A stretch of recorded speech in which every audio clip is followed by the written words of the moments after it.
A paz do Senhor, meus irmãos. A oração realmente funciona ou será que a gente entendeu tudo errado sobre ela? Muita gente olha para a oração como se fosse uma troca, como se fosse uma negociação com Deus. Eu oro, Deus faz. Eu peço, Ele entrega. E quando não acontece do jeito que esperamos, a conclusão é rápida. Não funciona. Mas talvez o problema nunca tenha sido a oração. Talvez o problema seja a expectativa que colocaram nela. A oração não nasceu como uma ferramenta para convencer Deus a fazer algo. Ela nasceu como um caminho de relacionamento. Não é sobre barganha, é sobre comunhão. Não é sobre controlar o céu, é sobre alinhar o coração. Se Deus fizer, Ele continua sendo Deus. Se Ele não fizer, Ele continua sendo Deus. A oração não muda quem Deus é, ela muda quem está orando.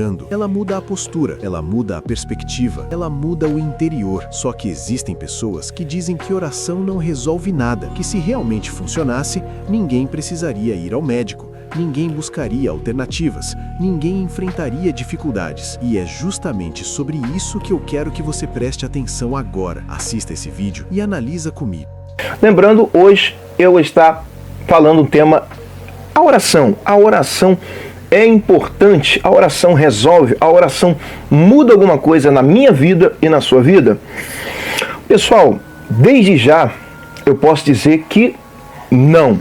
Essa oração, essa busca supostamente por Deus e através da oração eu vou obter algum resultado, pessoal, pode ser chato para quem acredita, ou até mesmo se alegrar aquele que acredita, mas de fato a oração ela não muda, ela não traz nenhum resultado, até porque se a oração resolvesse, muitos não buscariam outra alternativa, né?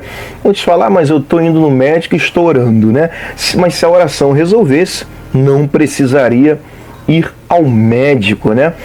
Que Deus tenha misericórdia e mude a mente das pessoas que pensam dessa forma e concordam com esse tipo de ideia. Pois comecei a ler os comentários desse vídeo e dá para perceber o quanto existe dor, revolta e também uma visão completamente distorcida sobre o que é oração. Muita gente dizendo que se oração resolvesse, na farmácia só vendia Bíblia. Outros afirmando que perderam familiares, que oraram, que pediram e nada aconteceu. Teve quem dissesse que Deus sabota a fé, que oração é ilusão, que é igual ao pensamento positivo, que ciência é lógica e fé é mágica. E eu lendo tudo isso pensei, não é que essas pessoas não acreditam na oração, elas acreditaram do jeito errado. A maioria desses comentários parte da ideia de que oração é uma ferramenta para controlar resultados. Eu oro, Deus tem que fazer. Eu peço, Ele precisa entregar. Eu determino, Ele executa. Mas Deus nunca foi servo da vontade humana. Ele é Deus. E talvez o maior erro esteja aqui, transformar relacionamento em negociação. Porque oração não é contrato, não é troca, não é mecanismo para evitar toda a dor da vida. E quando alguém perde um pai, uma mãe, um ente querido, a dor fala mais alto e é compreensível. Mas dor não redefine quem Deus é. Frustração não transforma a oração em mentira. A questão não é se oração impede toda dificuldade. A questão é se entendemos o propósito dela. Eu acredito que muitas dessas pessoas, na verdade, nem acreditam mais em Deus. Ou talvez já acreditaram, mas se frustraram com a vida. E quando a vida frustra, quando as coisas não acontecem como esperado, o ser humano sente necessidade de colocar a culpa em alguém. E às vezes esse alguém vira o próprio Deus. Mas o problema começa quando tratam Deus como um gênio da lâmpada mágica. Faz a oração, espera o desejo ser realizado e, se não acontecer, concluem que ele não existe ou que não funciona. Deus será sempre Deus e nós temos a sua palavra como guia para aprender a nos relacionar com Ele. A Bíblia nunca ensinou que oração é ferramenta de controle. Sempre ensinou que oração é relacionamento, dependência, constância. E em resposta a toda essa crítica sobre a oração, eu quero que você veja algo muito importante. Vamos assistir esse trecho do pastor Eliseu Rodrigues pregando sobre isso, porque mesmo Jesus, com toda a sua glória e poder, sendo Deus, enquanto esteve aqui na terra como homem, viveu uma vida intensa e constante de oração. Se até ele orava, o que isso nos ensina? Presta atenção. Que eu vou começar agora. Quem está me ouvindo diz amém. No batismo, Jesus orou. Para escolher os apóstolos, Jesus orou. No Monte da Transfiguração, Jesus orou. Lucas 11, para ensinar a orar, Jesus orou. Na cruz, Jesus orou. Eu disse que você ia concluir. E hoje à direita do Pai.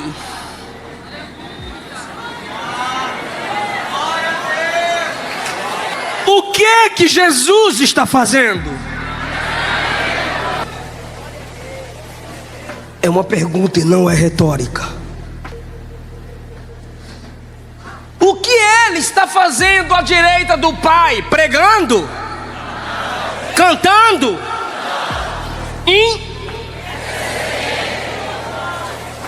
Ficou bem legal as palmas, mas eu queria mexer com você. Lá de trás até aqui, diga assim para alguém: quando você canta, você se assemelha aos anjos. Quando você prega, você se assemelha aos apóstolos. Mas quando você ora por alguém,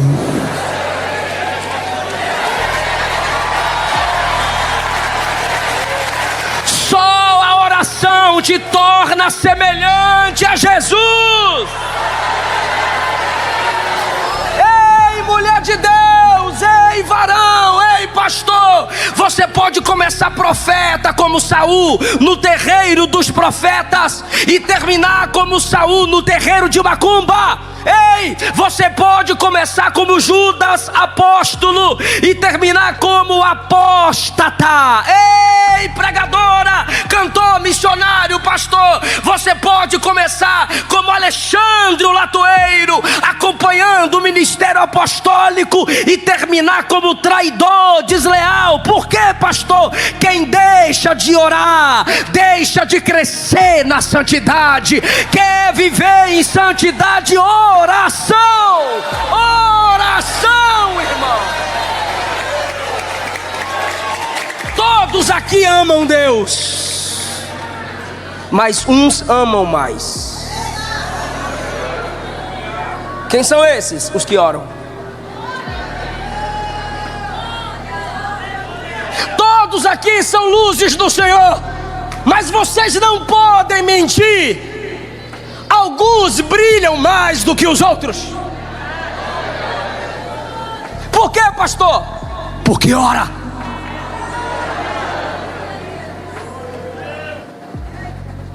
Todos aqui têm testemunhos. Só que muitos que estão me escutando aqui, seus testemunhos são como a aparência e as falas e as vestes e o pão e o calçado dos gibeonitas, velhos, estragados e antigos. Mas tem gente aqui que cada vez que você olha para ele, o rosto brilha como de Estevão, de Jesus e de Moisés. Por quê, pastor? Oração. O crente que não ora, cada vez que você encontra com ele: tô na prova, tô na luta, fracassado, quase desviado, indo pro inferno. Chega perto do crente que ora, irmão. A prova tá travada, mas a vitória tá chegando aí. Ele só prova quem ele ama. Você ora.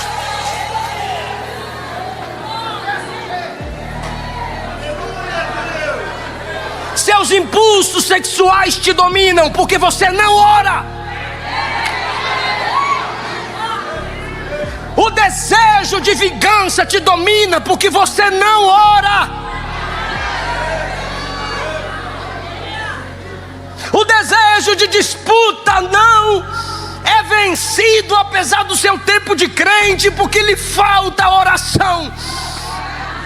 David Wilkerson, antes de morrer, em uma de suas últimas pregações, ele disse: se ninguém lê a Bíblia, eu vou ler. Se ninguém orar, eu vou orar. Ontem em minha casa, meditando no que pregar aqui, refletindo nesse texto, o Espírito me conduziu a clamar: Senhor, se minha família não orar, me mantenha de joelhos. Se minha igreja não orar, me mantenha de joelhos. Se eu não quiser orar, me coloque de joelhos. Eu estou sentindo a presença de Jesus.